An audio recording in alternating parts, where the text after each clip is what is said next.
Next up, Russ and I give our top 5 4K physical media releases of 2024. Spoiler alert, True Lies is all 5.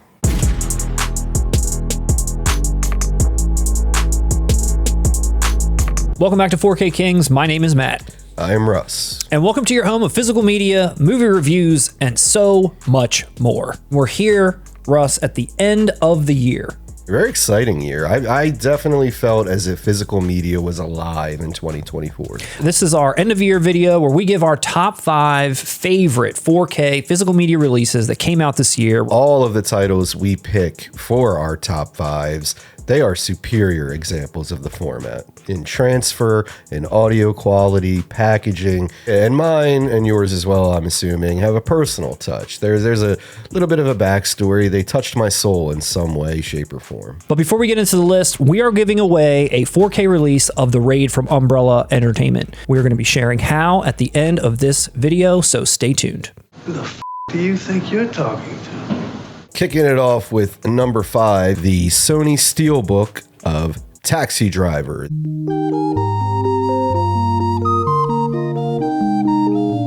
This was an inevitable selection for my end of year top 5. It was stuck in jail in that Columbia Classic set, and it finally broke free in 2024. For a couple years now, we heard about how stellar this transfer was, how amazing the audio was, everything. And when we finally got our hands on it, goddamn did it deliver. This is my number 5 too, and it was obviously, going back to our criteria, this is a very important film that everybody needed to have in 4K. And like you said, it was like stuck in some collection that unless you're forking over $250 to get it, then you're stuck. But not only did we get it, which we knew we would eventually, but it came in a wonderful looking steelbook, and Sony put it out, and they did the right thing by putting the original art on it, which is the chef's kiss on this release. If they had reimagined this art or done something different, I don't think it would end up here. But the combination of the importance of the film, how great the transfer turned out, and they put it in a classy ass steelbook, that's why this is number 5 for me. I completely agree. That's a very good answer. Coming in at number 4 is a late addition to the year, but it had to be on my list. It was one of those situations where I didn't know I wanted it, but when it was unveiled to me, I knew I needed it. Trick or Treat. Now, this came with 3 different covers. I went with the variant cover C, which I personally thought was the most metal. A nice, sturdy, rigid box, features that are incredible for a title that, let's face it, who thought the Gene Simmons starring masterpiece, Trick or Treat from 1986, would have gotten a deluxe treatment, but here we are. It is one of those unintentionally hilarious films. I can't say it is a good film in the same way I would say Citizen Kane or The Godfather is, but it is unintentional comedy gold. And did it end up on your list because it's just so outrageous that was even announced and so shocking? Well, of course, dude. The surprise factor is always a joy. The transfer, the audio, crisp, clear. Like, this restoration is ridiculously good for a title such as Trick or Treat. Seeing it get this deluxe treatment from Synapse is a revelation. Thank you, Synapse. My number 4 release of 2024 is The Raid. It's coming from Umbrella Entertainment, and this is just one that they completely crushed. They have been like upping their game for about a year now, not just with the titles they get, but the quality of materials that they put out. It's a really thick box too, because on the inside, not only do you get the release itself, but you get a nice hardback graphic novel, a booklet as well that comes with it. You get art cards, and then what I really like what they do is they have this card on the back of the box, but it's just smaller, so you can fit it in so you don't have to throw that away, and that's just great. We teased a giveaway early in this video, and this will kind of bring the whole thing full circle. The Raid debuted in 4K in this, again, a Sony Steelbook, which by the way is excellent. It's embossed, debossed, it's got a great sheen to it, but I was very surprised that this was coming out in 4K and that Sony was putting out in a Steelbook, and I was just thrilled. I love this film. If you've watched this channel at all, you know I've gushed about this movie several times, and I'm going to keep the deluxe edition hard box and put my Steelbook inside of it, and this is going to be my ultimate Raid Collection. And this is why we are giving this away for a contest, which is in a nice slip, by the way. This looks awesome. This is an excellent release. It is completely, full of everything that the fans would want, including giving you all of this extra stuff. That makes me really happy because I know you are a huge fan of this film. You introduced me to this film and its sequel. And that's part of the reason why I wanted to buy this, because I wanted to pump money into the Raid to hopefully signal like, hey, we want the Raid too. Steelbook or no Steelbook, this coming out, getting an excellent transfer, and having insane packaging from Umbrella, this is why this had to be on my top 5. Yes. We crossed the streams yet again.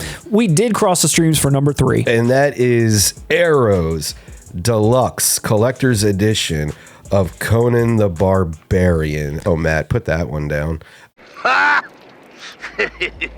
Either way, you couldn't go wrong. I mean, even the Xena Warrior Princess Edition is pretty cool. But if you got either one of these, this is one of the best releases of the year. I had never seen this film entirely. Immediate pre-order from Arrow. I know they're going to knock it out of the park, and I want to wait and watch this for the first time in 4K. Holy shit. This movie was an experience. I think if we actually did this list based on just visceral experiences with the 4K format this year, Conan might be number 1. 5 out of 5 transfer, 5 out of 5 audio. I personally adore this packaging. This looks so 80s to me. I love it. Hours and hours of features on here. Honestly, what could come after this? We'll see, bitch. We'll just see. To chime in just briefly, this is also my number 3, as you mentioned. And even though you sort of besmirched my Xena Warrior Princess Edition, I had only ever seen Conan the Destroyer, never saw the Barbarian. And when these both got announced, I wasn't sure what I should do. And you were like, and so were many other people, like blind buy Conan the Barbarian now, especially because of that box, which is incredible. That art is awesome. One of the best art of probably the year as well. But I kind of hemmed and hawed and I wasn't sure what to do. And I ended up not buying that and it sold out. However, this one went down in price to like $50 or something, which has both Destroyer and Barbarian. After buying this and watching Barbarian, like you said, I was just blown away at how incredible and how huge this movie was and what an experience it was. Even the way that this box with all the gloss on there, Arnold's all glossy, the lettering's glossy, the spine, everything about this is great. And they basically double up on the booklet here for you and have everything in there. You get both posters and then both films are in there, which I do get in its own little Amaray case. I did mock your decision on going with that. And then when I saw it in person and I saw how it was embossed, I saw all the care that was put into the packaging and the price. It's a great edition as well. Conan the Barbarian, number 3 for Russ and I. And if you do not listen, then the hell with you.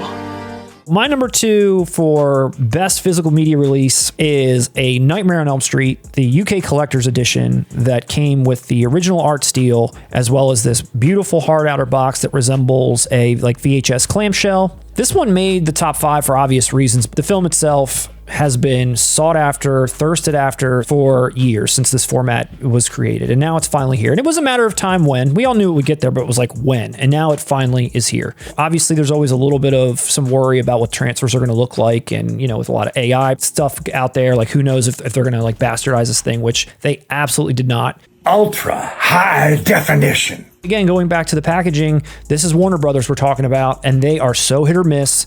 You never know what you're going to get. You don't know what the outer boxes are going to look like. If it's kind of like passable art that you're fine with, and then the inner steel books, it's some new reimagining. You just didn't know. And what they ended up doing was something very nice, very classy and respectful. And I feel like that whole rounded package is what makes this a great release, and if not, one of the best of 2024. I've watched this from its infancy. I've watched it from the early days on VHS, cable, you name it. And when I see them restored in this way, without losing any of the integrity, it's breathtaking, honestly. For a movie like this, that is so personal to my childhood, and I'm sure to many others if you're an 80s baby. Number 2 in the top 5 physical media releases of 2024.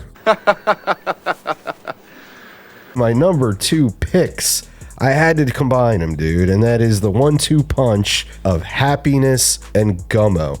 2 releases that I don't think anyone was expecting to get 4Ks, let alone from Criterion. This year, it's like Criterion just got into my psyche. Whether it was Risky Business, which was a very influential and an important film to me as a child, To Die For, where Nicole Kidman in that film was like my biggest crush when I was in the 8th grade. Dogfight, the Greg Araki set. I mean, even Repo Man, getting a 4K treatment. I think they did a focus on me this year.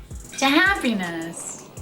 I mean, we're talking 2 titles that never even made it to Blu-ray. In Happiness's case, I've held on to that Lionsgate DVD for years. I've never even physically owned Gummo at any point.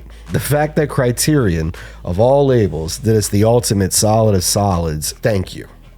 Just thank you. The artwork, I love what they started doing this year with this really sharp, crisp imagery on the sleeves. The newly commissioned artwork for Gummo here, I'm a huge fan of. They look incredible. I mean, Criterion is reliable. We got it all here. And I was just so stunned that they took the time to give us, like I said, not only all of these sort of offbeat releases that they did this year, but Gummo and Happiness in particular. Never thought it would happen, and it had to be on my top 5 of the year. Those are divisive too. There's a lot of people that are like repulsed by both of those movies that I've seen, and people like yourselves that like really appreciate them for what they are. I've never seen Gummo, and I don't know that I necessarily could say I like Happiness, but I do like that Criterion's putting those types of titles out. If they're focusing on art and they're focusing on, important cultural aesthetics, I mean, art should be divisive. And nobody's going to watch Gummo and walk away like with a big smile on their face.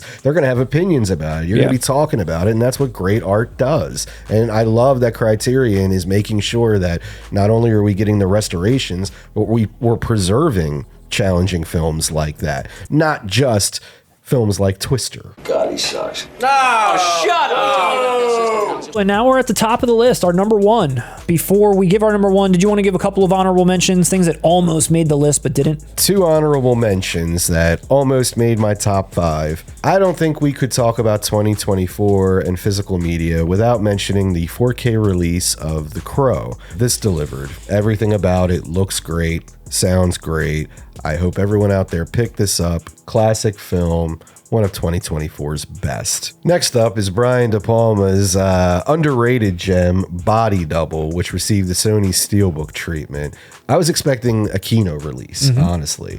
And the greatest draw here, the movie looks insanely good. Runner up. If you haven't picked this up, pick it up. Great steelbook, great art too. I love that art, peeking through those blinds. Sony knows, hey, when in doubt, original artwork on a steelbook, you're good to go. And I encourage everybody to raise a glass in their honor. I don't know if these ended up on anyone's top 5 for the year, but I did want to mention all the James Cameron titles, which I did not pick up True Lies, but I did pick up Aliens, I did pick up The Abyss, and obviously I picked up Terminator, and we did a review of The Abyss, and we did a review of Terminator, and these narrowly missed the list. We're obviously so thrilled that they came out, but there's just so much sort of drama surrounding all of these, whether or not, it looks right, or if the grain's gone, or if AI touched it up too much. I personally had good experiences with the Terminator and with The Abyss. I kind of wish that they came out in more collector's edition style releases. I kind of wish there were new features for some of these. Terminator's 40th anniversary. James Cameron's beaming in live from New Zealand on the set of Avatar 3. I can't get him for 10 minutes to talk about fucking Terminator.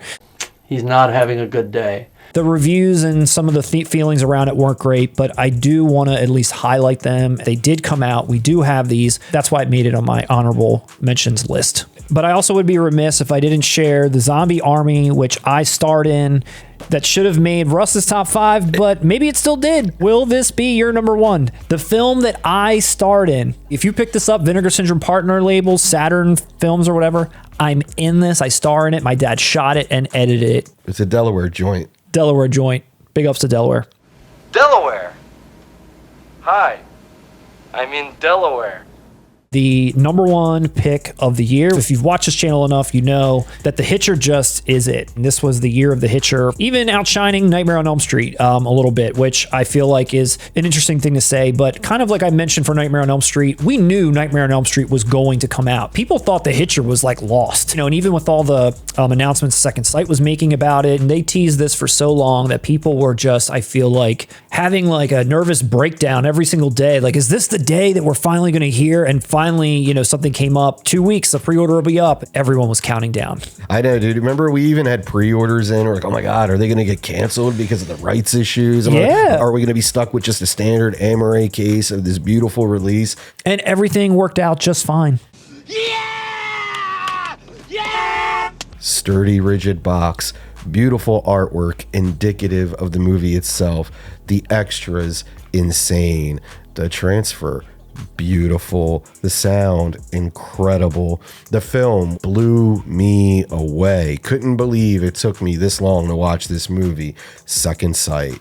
You are doing the Lord's work, reasonably priced for all of that. You're getting a booklet, a sturdy case, all of these things I just mentioned, and what we paid for that is cheaper than Disney's Willow Steelbook. Yeah? Yeah?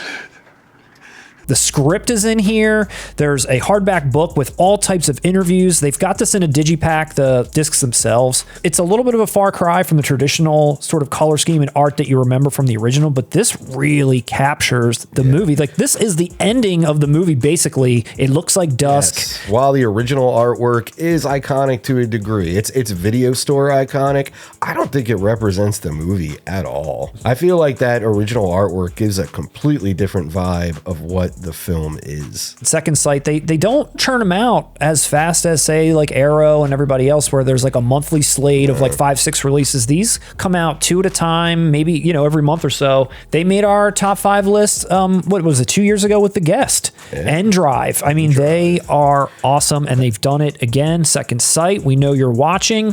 Thank you. I really appreciate this.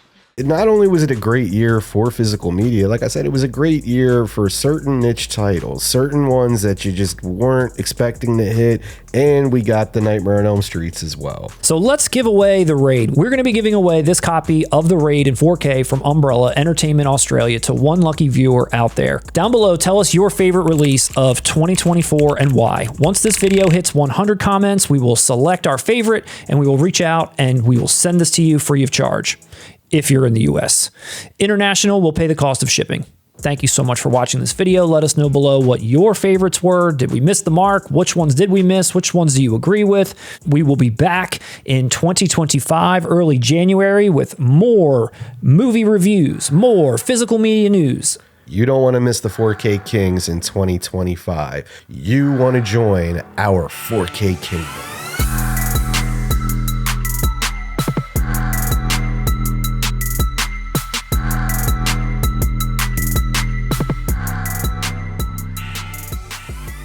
There was one release this year that really made me mad. Yours was Damaged on Arrival. Yeah, I was disappointed just like you. If I'm going to own this piece of shit, I don't want it dented. But it glows in the dark. That's nice.